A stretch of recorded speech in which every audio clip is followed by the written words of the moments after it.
Good morning. So I've just come out to the creek valley, and yeah, I think I better put my cleats on. On a side note, somebody has dumped a load of birdseed, like, everywhere.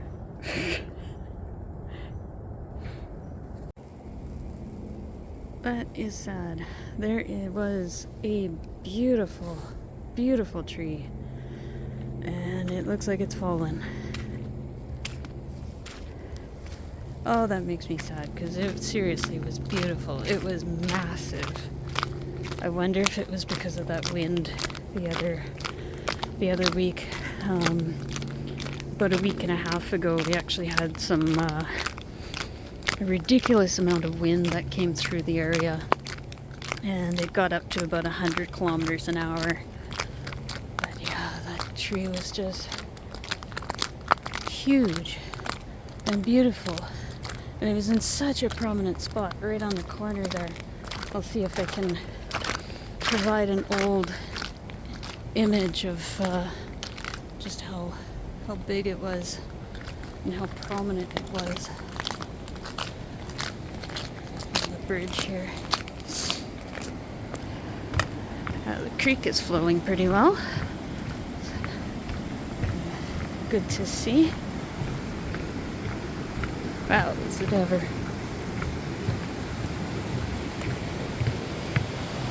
Oh. Yeah. Oh, that's sad. But that's nature. Nothing is permanent.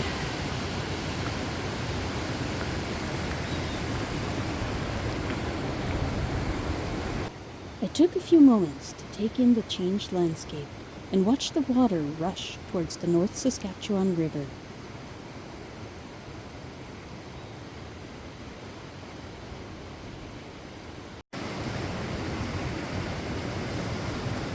There's lots of ice out there too.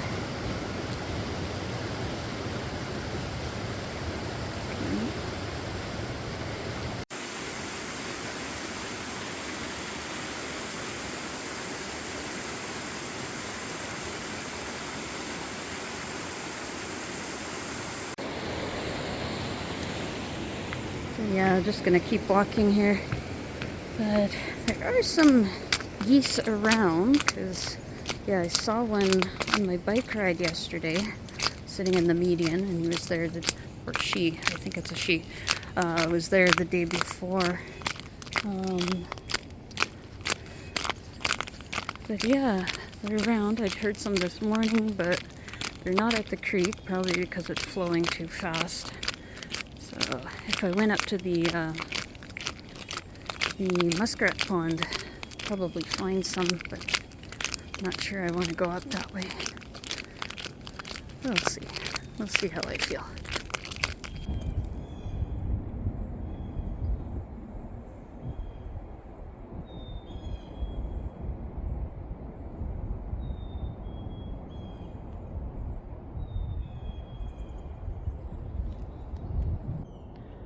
Oh, I never realized, but that is really starting to slump.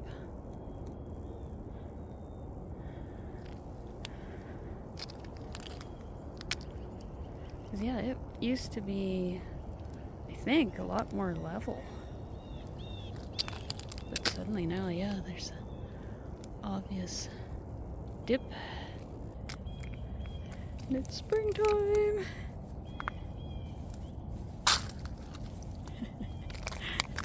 There's not quite enough air underneath. Maybe this one will be better. It's very thin. A little bit thicker, it would have done better. Let's see what this one sounds like.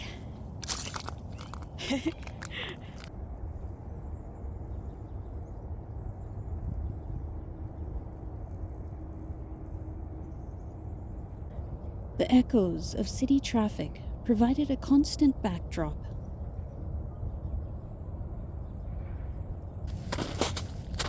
I decided to lend Spring a hand, or foot, by helping break up the snow.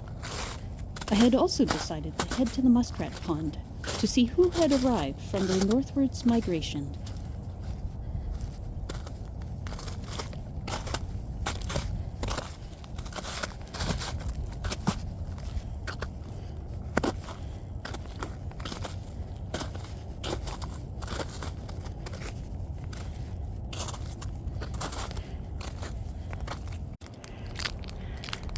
I did hear that they were digging up this land for, I think, for housing developments. Not mistaken. Not much here right now.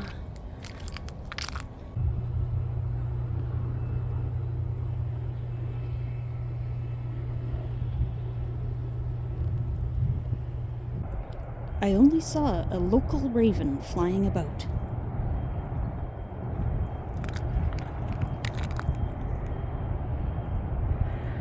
Also a good sign means that they're finally working on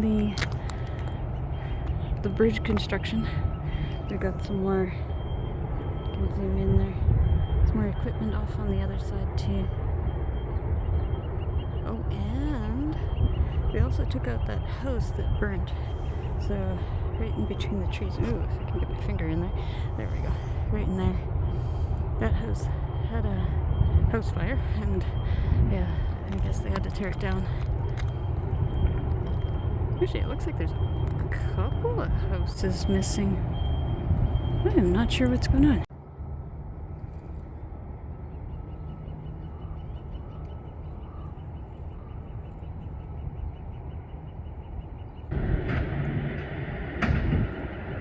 So, there are not many birds here at all.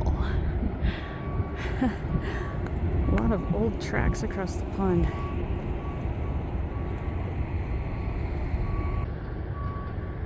Sure sign of spring.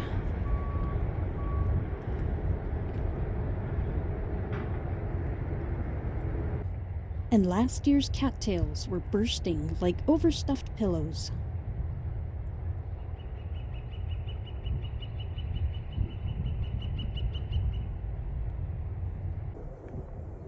The pond's quiet ambience washed away the stresses of everyday life.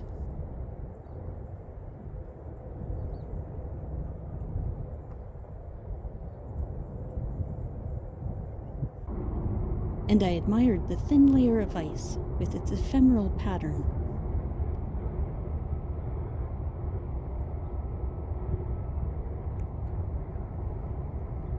I left the pond and was met with a path full of ice and water. Again, glad I brought my cleats. At the base of a tree, I spotted some vibrant moss and early sprouting leaves. I was also about to meet some forest denizens. Okay, guys, through the forest, I can just see a moose actually lying down.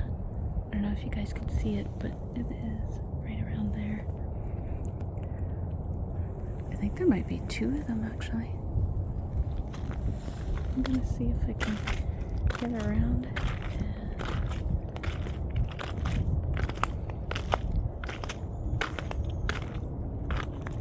Surrounded by icy paths, the moose had found an ideal place to lay down and chew their cud. Definitely see one body there.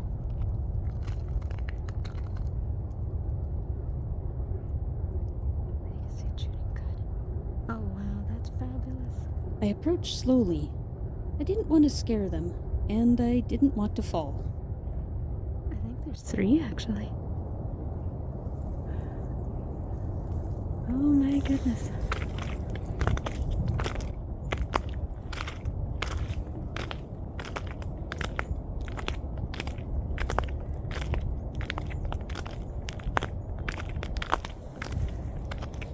I also became temporarily distracted by a downy woodpecker.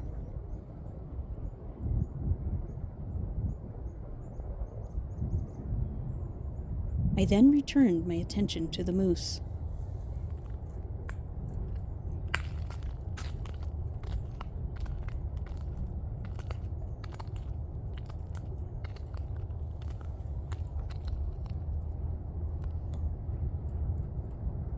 3 moose were now clearly visible. It was a mother moose and her 2 yearling calves.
I was really amazed by my luck and felt very fortunate that I had come across this beautiful family.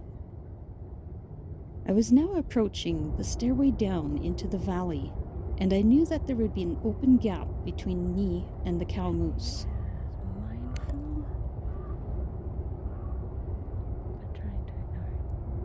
Her gaze indicated she was now watching me, and a raven provided a little bit of sound cover.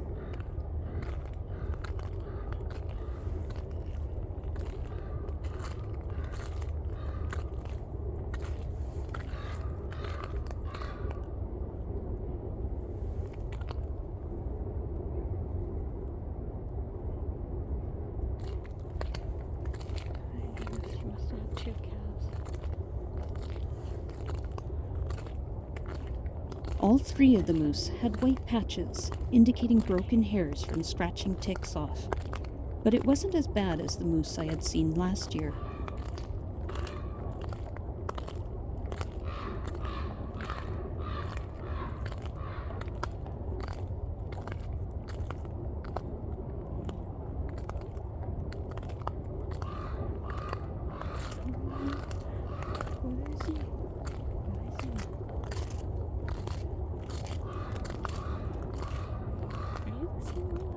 I wondered if she was the same one I saw last year.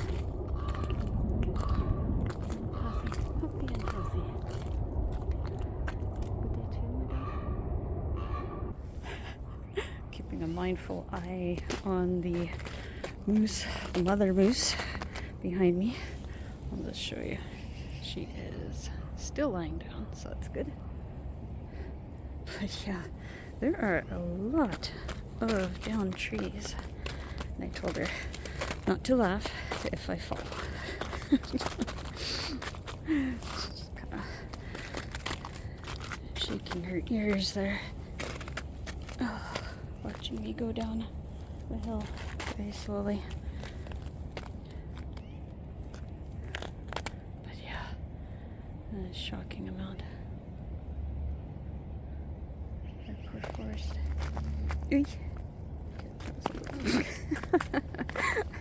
Even with the cleats, I'm a little nervous. So I have found that I can just balance on this enough that I can go down a little bit faster. And with the cleats, they give me enough grip that I can do it. Right, we are at the bottom. And it looks like it's kind of icy. That is quite the ice jam. It is flowing, but there is a bit of a jam there.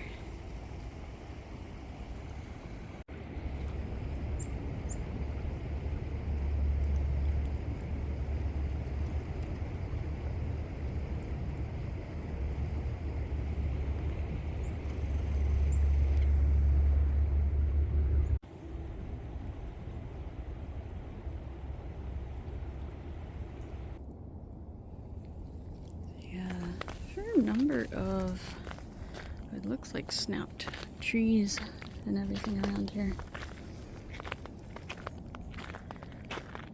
So it feels pretty open. But yeah, now that I'm down here, it's like easy to walk. Snow-covered trail. It's just soft. I had decided to head back a different route to avoid disturbing the moose again.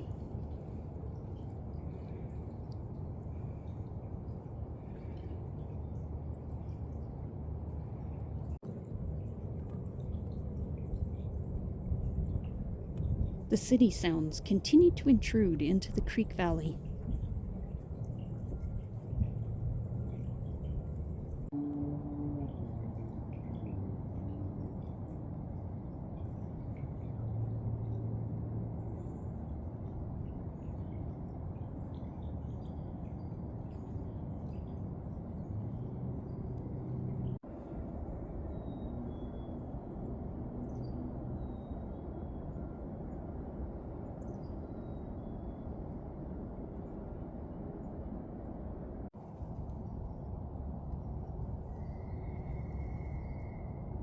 The haunting call of a pileated woodpecker echoed through the valley.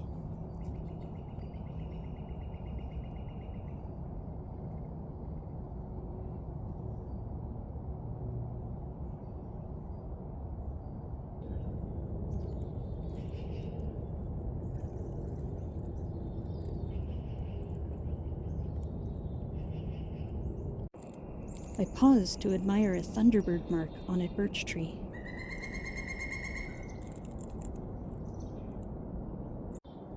I took a few more moments to listen to the birds of the forest.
Refreshed, I felt ready to return to the land of the humans.